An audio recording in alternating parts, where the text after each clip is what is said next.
All right, y'all, I'm gonna do a little unveiling here.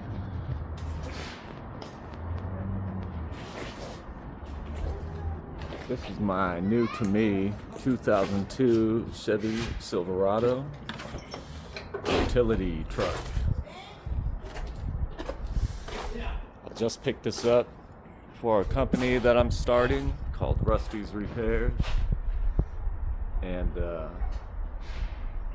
its focus is irrigation. I do a few miscellaneous side jobs here and there, but I am a trained and experienced irrigation technician for the last 26 years. So that is my focus. This is a big step for me. I just got this from a buddy. It's been sitting for 2 years, not running, all right, maybe a year and a half. I used this to do snow removal when I was contracting under the buddy of mine who I purchased it from. So I knew it ran, at least when I was running it, and I knew that it had some issues. But when I went and picked it up, he said the key was in it. I went down there. We got a dual battery set up in this truck for the plow equipment.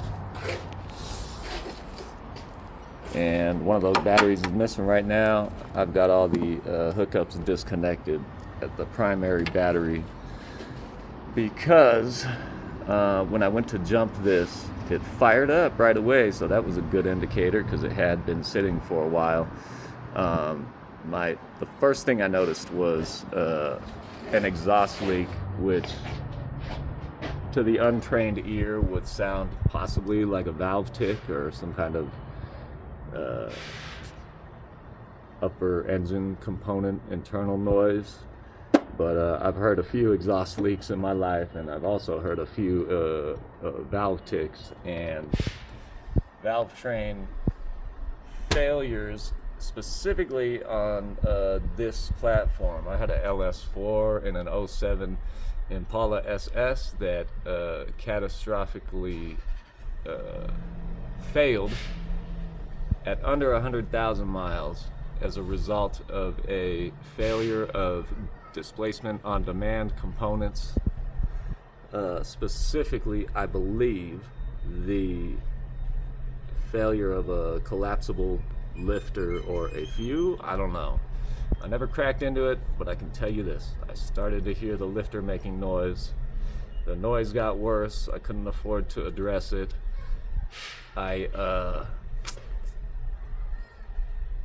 let it go until I was heading home from work one day, and I'm driving down the highway and I'm aware of the problem, but I looked at my rear view mirror and I was like, man, that car behind me is really smoking. And then I got a better look and I noticed, oh, that's me. And at that very moment, the message center on the dash of the 07 Impala lit up with a message that said something like, I can't remember, oil pressure drop or something like that. And it made a big pop or bang or, explosion noise. And I learned later that that was the sound of something that failed in the valve train, or possibly the lower end somehow, and blew a hole either in the block or the something in the head. I couldn't see how the head would come apart, but like I said, I never cracked into it. I sold that car the way it was. And the engine in the SS Impala is the LS4, but it is longitudinally mounted, so it's sideways on a front wheel drive transaxle, and the side of the motor that had the damage was facing the firewall. So all I knew is when I tried to fire it up with the guy who ended up buying it, within a few minutes of them limping it, running it, while it sounded terrible, it had removed its own oil all over the floor, and there was like a huge puddle. So it was definitely a hole in the engine somewhere. But that's not this, that's not that noise. I had a 94 Chevy 5.7 that had an exhaust leak that would heat up and kind of go away. Looks like you can see it right there. Probably missing a bolt. Maybe the bolt broke off from heat expansion and cooling. I don't know. Not a priority. Not really an issue right now. But I jumped it. It fired right up. We got it on the road. Actually, it fired up, died, and then we got it on the road. Kept dropping voltage, and died on me a few times in traffic. It was chaotic, and then we got it back to my dad's house, where it sat for a few days on a battery tender, and still wasn't holding the charge. Wouldn't fire under its own power. Not that I needed the verification, but I wanted to know for sure that it was a bad battery, because the date stamp was 2023, it's 25, only a few years. So I verified with Napa, that battery was completely shot. I took the second battery with that date stamp from over there, brought it over here, hooked it up, disconnected the wires that connect the dual battery, second battery setup, and I've been firing up under that power since, and it's doing all right. Another issue that it had right off the bat is when I went to put it in drive, it was not actuating solenoids or whatever the mechanism is that brings it into drive, shifts gears, reverse, all of that was failing to operate. And I managed to make it like kind of slam into drive and drive it to my dad's house while it failed to shift and drove terribly. And at that time I was thinking, this maybe isn't a great idea. If I can't even drive this thing home, how the hell am I going to, use it for work? Oh, just noticed that. But upon further closer inspection of transmission issues, I discovered that the dipstick wasn't even reading a fluid level.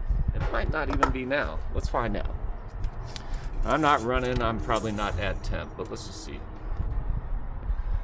So I have put 3 quarts of transmission fluid in there and a bottle and a half of Lucas stop slip, which could potentially also, remedy some of the significant leak issues on the transmission, but I'm not holding my breath on that. I've had a little bit of luck with stop slip doing what it says it does, which is seals most seal leaks, and that's minor seal leaks.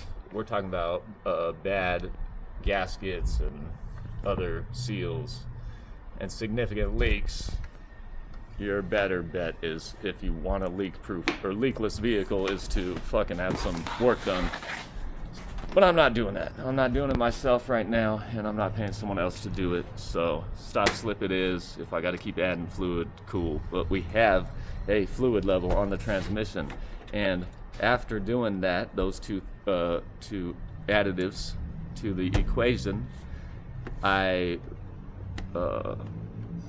acquired proper transmission operation, at least for now.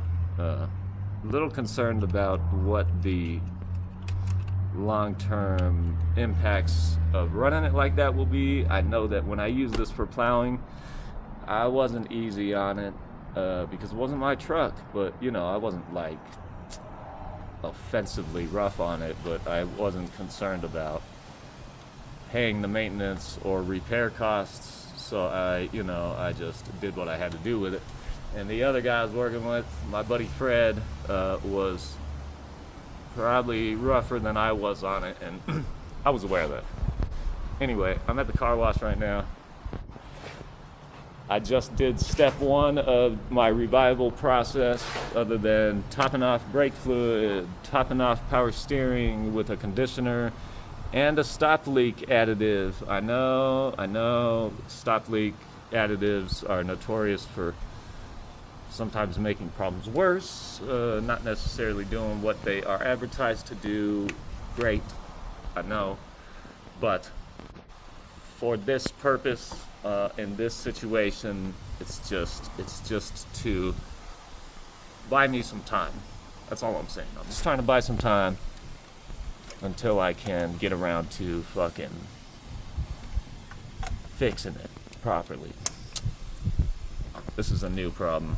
There's a big old leak under here that's occurring right now, even though it's off. I just power washed all of this. You can see what I believe to be brake fluid significantly leaking out of the booster, or what are they, hydro boost, what is that called? Master cylinder, slave cylinder, something like that. Definitely got a leak there. So yeah, but I mean, it looks good. Engine feels pretty good. I put an oil stabilizer in the engine. I haven't even looked at the oil, didn't even check the level before I put the stabilizer in. Power washed the hell out of this, which was all coated with all kinds of different fluids, especially brake fluid and power steering fluid. Frame is free of rust. Cab corners are free of rust for now. A little bit of rust on the wheels. Haven't checked the brakes. You know, little tiny speckles of rust there. But it is Rusty's repairs, man, so, you know, we gotta have some rust. Did a decent detail on the inside of the cab, you know. Y'all kind of saw that on the other side. Got our plow remote.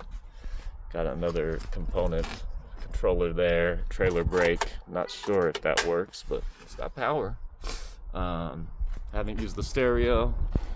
Headliner has got to go. I do upholstery. I might do this the way I did the Volvo, which is blue faux suede. In fact, that's probably what I'll do. Maybe I'll do black. I don't know. We'll see. That's to come. Got a headache rack. That's nice. But if it's not too difficult, I might take that off. I don't usually do a lot of cargo stuff that requires a headache rack. Some of these do not open. Some of them do open. Still got to empty out all of the shit that's in there from the previous owner. I got to return some of it to him. Clean out the inside of these guys because a few of them are filled with rusted down tools, missing a handle. Not great for security, but saved my ass when I locked the doors last night and came out this morning to find out that the key I have doesn't work for the doors. Rear diff. I might be hearing a very quiet noise from the rear diff. Could be. U-joints. I believe the four-wheel drive is still functional. It was when I was using it for plowing. And yeah, that's that, man. Don't hear any real noise from suspension components, but the front end is very bouncy, so I'm gonna assume that the shocks at one or both are in need of replacement. And yeah, haven't looked at the air filter, but let's just give it a fire up here. I don't expect or really need subscribers, followers, viewers on this. I have a profession that I'm pursuing, but if anyone wants to follow along, I will continue to update videos on this revival process. Fired right up. Actually fired up better than it usually does. Surprisingly, maybe it's because I got a bunch of that shit off of the engine bay, and it was maybe compromising a ground or a power delivery component. I don't know. Just got back from emissions, and we have a pass, so that's good to know. Haven't got to the DMV yet because I wanted to get the emissions first and then get to the DMV and get me a plate with no temp tags. Voltage is higher than it was before I washed it too. I must have done something.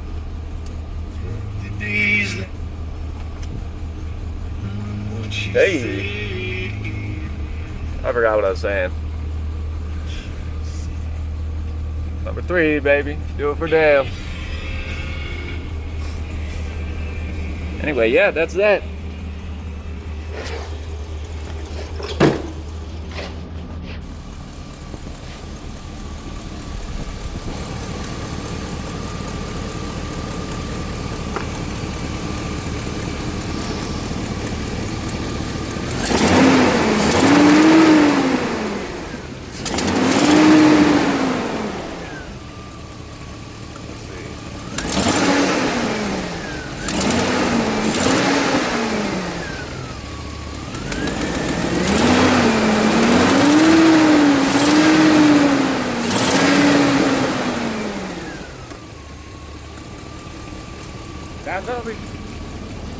That's the other thing, man. I haven't had a whole lot of vehicles in my life that have working AC. Even work vehicles, when I worked for companies, man, they would send me out in the summer heat. Oh, you got 4 windows? I have working AC. So, you know what, I'm tough, but some comfort in my life. It's good with me, because I'm getting older.